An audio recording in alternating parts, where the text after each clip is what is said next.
Hello everyone. This video is regarding quick revision of mean, median and mode. आप लोगों में से बहुत सारे इंग्लिश मीडियम के स्टूडेंट रिक्वेस्ट कर रहे थे कि मैम एक क्विक रिवीजन लाइए मीन मीडियन मोड पर। एंड स्टूडेंट यूजीसी नेट के लिए सांख्यिकी का मैंने क्रैश कोर्स भी पब्लिश किया है मेरे ऐप शिप्रानॉमिक्स पर। You can check that on my app. First, let me introduce myself. I'm Dr. Shipra Srivastava. This is my mobile number 8439066995 and this is my app Shipranomics. तो student चलिए मैं आपको क्विक रिवीजन कराती हूँ सांख्यिकी का मीन मीडियन मोड का। और पूरे सांख्यिकी का क्रैश कोर्स मैंने पब्लिश कर दिया है, आप उसको मेरे ऐप पर चेक कर सकते हैं। देखो, सबसे पहले एक चीज याद रखना, मीन मीडियन मोड से रिलेटेड इनको हम कहते हैं मेजरमेंट ऑफ सेंट्रल टेंडेंसी, केंद्रीय प्रवृत्ति की माप। केंद्रीय प्रवृत्ति क्यों कहते हैं? क्योंकि जब हम आंकड़ों को इस तरीके से प्लॉट करते हैं, कोई भी आंकड़ा आप लेते हो उसकी हमें माप करनी होती है।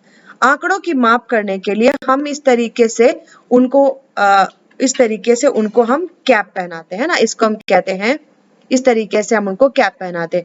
मान लो कि यहाँ पर एक आंकड़ा है, अब इस आंकड़े की हमें मेजरमेंट करनी है। हम क्यों मेजरमेंट करते हैं, केंद्रीय प्रवृत्ति क्यों देखते हैं कि ये आंकड़ा अपने पथ से इतना ज्यादा डेविएट क्यों हुआ।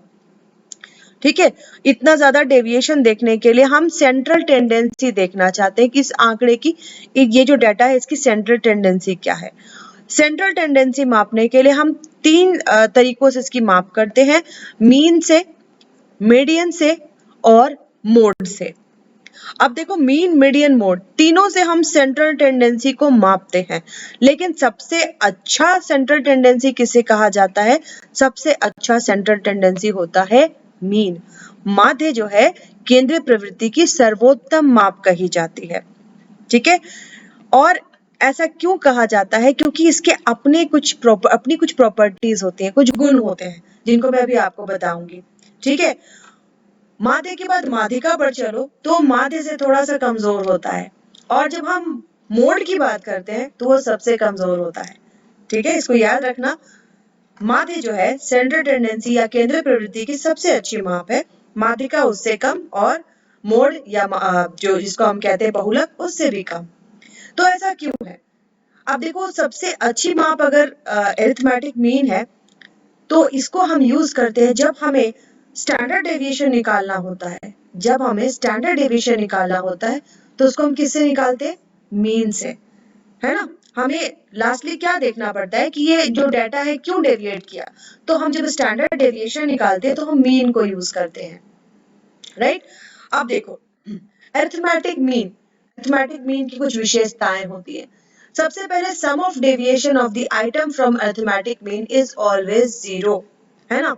इसमें जितने भी विचलन हैं, विचलन अगर उनका सम निकाला जाए तो वो जीरो होता है। जैसे फॉर एग्जांपल मैंने पहले भी बताया, अगर मान लो 1, 2, 3, 4, 5 आप आंकड़े लेते हो, ठीक है, 5 आंकड़े लेने पर इसका जो मीन आएगा जोड़ कर करके क्या आएगा? 3 आएगा। इससे हम डेविएट करते हैं तो ये क्या हो जाएगा? -2, ये क्या हो जाएगा? -1, 0, फिर यहाँ पर आ जाएगा +1 और यहाँ पर आ जाएगा +2, है ना। तो इनका जब आप सम लोगे तो यहाँ पर क्या हुआ? माइनस, और यहाँ पर क्या हुआ? प्लस, तो ये क्या हो जाएगा? शून्य। इसी को कहा जाता है sum of deviation of the item from arithmetic mean is always zero. Clear है? उसके बाद हम कहते हैं सम ऑफ स्क्वायर डेविएशन। ये जो हम विचलन लेते हैं, अगर विचलन के वर्गों को स्क्वायर कर दें, है ना, तो the sum of square deviation, विचलन के वर्गों को अगर आप विचलन को अगर आप स्क्वायर करते हो और उनका सम निकालते हो तो वो न्यूनतम होता है ना। Sum of square deviation of the item from arithmetic mean is minimum. तीसरा होता है कि अगर देखो, एक हम कहते हैं कांस्टेंट। अरिथमेटिक मीन में अगर कांस्टेंट जोड़ो, अरिथमेटिक मीन में अगर कांस्टेंट को घटाओ, अरिथमेटिक मीन में कांस्टेंट से मल्टीप्लाई करो, अरिथमेटिक मीन में कांस्टेंट से डिवाइड करो, तो अरिथमेटिक मीन उसी वैल्यू से बढ़ जाता है, उसी वैल्यू से घट जाता है, उसी वैल्यू से दुगना तिगुना हो जाता है, उसी वैल्यू से वो क्या हो जाता है? उसका भागफल निकल जाता है। तो उसी वैल्यू से घटता या बढ़ता है, तो कांस्टेंट इसमें ऐड करें, लेस करें, वो जो वैल्यू है अरिथमेटिक मीन की उसी प्रोपोर्शन में बढ़ती है, जिसको कहते हैं if each item of a series is increased, decreased, multiplied or divided by some constant. Constant मतलब कोई नंबर हम अगर उसमें ऐड कर दें, अरिथमेटिक मीन में कोई नंबर आप ऐड कर दो, कोई नंबर आप लेस कर दो, कोई नंबर मल्टीप्लाई कर दो, कोई नंबर आप डिवाइड कर दो, then arithmetic mean also increases, decreases, multiply or is divided by the same constant। ठीक है, अगर हम माध्य को किसी स्थिरांक से जोड़ते हैं, घटाते हैं, गुना करते हैं, भाग देते हैं, तो वो उसी नंबर से बढ़ जाता है, घट जाता है ना। द प्रोडक्ट, अच्छा इसके बाद आप आ जाओ मेरिट्स पर। इसके क्या मेरिट्स हैं, क्या गुण है अरिथमेटिक मीन के। इसको सबसे अच्छा हम केंद्रीय प्रवृत्ति की माप क्यों कहते हैं? सबसे पहले तो ये सिंपल होता है, दूसरा ये निश्चित होता है, तीसरा बेस्ड ऑन ऑल आइटम, ये सबसे इंपॉर्टेंट है ना। जितना डाटा दिया हुआ है ये उन सभी पर आधारित होता है।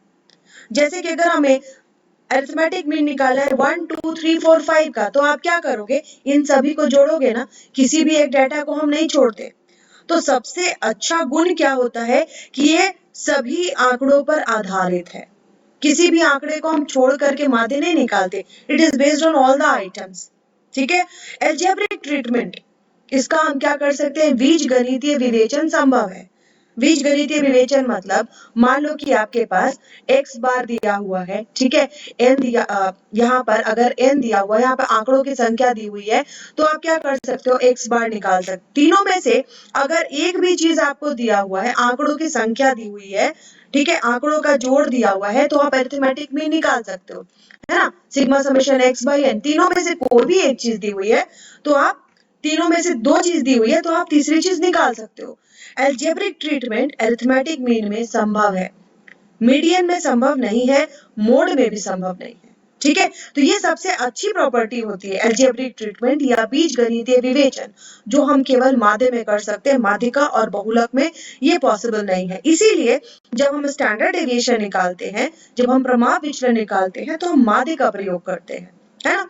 स्टेबिलिटी, स्टेबल होता है, एक्यूरेसी टेस्ट कर सकते हैं, इसकी शुद्धता का परीक्षण हम कर सकते हैं।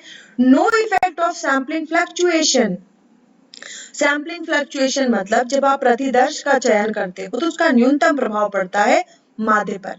प्रतिदर्श क्या होता है, जब हम पॉपुलेशन में से कुछ सैंपल निकालते हैं ना, जैसे कि आप एक गेहूं की बोरी में से एक मुट्ठी अगर गेहूं निकालते तो क्या है, सैंपल। तो सैंपल फ्लक्चुएशन का, प्रतिदर्श के जो फ्लक्चुएशंस होते हैं उसका असर इस पर नहीं पड़ता है। सबसे अच्छा गुण इसका, based on all item, algebraic treatment is possible and no effect of sampling fluctuation. Demerit, demerit क्या है, it gets distorted by extreme values of the series. ठीक है, एक्सट्रीम वैल्यू जैसे देखो 1 2 3 4 5, है ना, इन सभी को जोड़ करके आपने माध्य निकाल लिया, these are the extreme values, है ना। एक्सट्रीम वैल्यूज को कहते हैं चरम मूल्य। अगर हमने माध्य निकाल लिया इन सभी को जोड़ करके, अब मैं इस वैल्यू को चेंज कर दूं, इस वैल्यू को चेंज कर दूं, तो माध्य चेंज होगा, है ना। तो it gets distorted by extreme values, चरम मूल्यों से बहुत ज्यादा प्रभावित होता है, ये सबसे बड़ा डिमेरिट है। माध्यिका चरम मूल्य से इतना ज्यादा प्रभावित नहीं होती। माध्यिका क्या है, सेंट्रल वैल्यू, है ना, हमने सेंट्रल वैल्यू, केंद्रीय जो मूल्य है उसको ले लिया, माध्यिका है हमारी, ये वैल्यू बदलो, ये वैल्यू बदलो, उसको ज्यादा प्रभाव नहीं पड़ेगा। और बहुलक पर तो बहुत कम प्रभाव पड़ता है, चरम मूल्यों का सबसे कम प्रभाव पड़ता है। तो कभी एग्जाम में ये भी पूछा जाता है, चरम मूल्यों का सबसे ज्यादा प्रभाव किस पे पड़ता है, सबसे कम किस पे पड़ता है। Mean value may not figure in this series at all. कभी कभी क्या होता है कि हम जो माध्य निकालते हैं वो पूरे सीरीज में, पूरे समंक श्रेणी में कहीं नहीं होता। तो ये दो जो है इसके सबसे बड़े डिमेरिट कहे जाते हैं।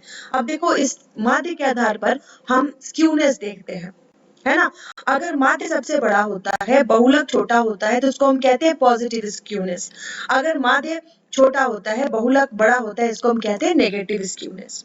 मीडियन, मीडियन क्या है, केंद्रीय प्रवृत्ति की दूसरी माप माध्यिका है, सिंपल होता है, free from the effect of extreme value, certain graphic presentation, median को हम ग्राफिकली प्रेजेंट कर पाते हैं। Possible even when data is incomplete, अगर हमारे पास डाटा अधूरा है फिर भी हम माध्यिका निकाल पाते हैं।